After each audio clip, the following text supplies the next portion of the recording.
Sometimes your phone may support a 120Hz refresh rate. In the Apple iPhone 17 series, this 120Hz refresh rate is available, but in older versions, it's only there in the Pro models. Anyway, if your phone supports a 120Hz refresh rate and you want to change it, you can do that. If you want to switch it to 60Hz, you can do that too. Or if you want to change it back from 60Hz to 120Hz, that's also possible. In this video, we'll show you how to change the refresh rate on your Apple iPhone. For this, open Settings. When you open Settings, you'll see an option called Accessibility.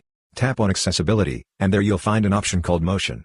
Tap on Motion, and when you scroll down, you'll see an option called Limit Frame Rate.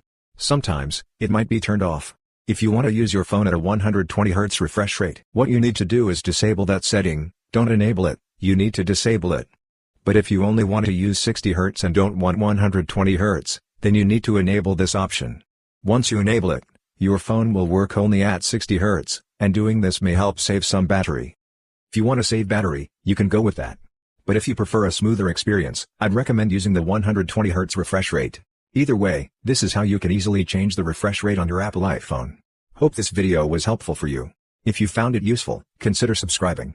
See you in the next video.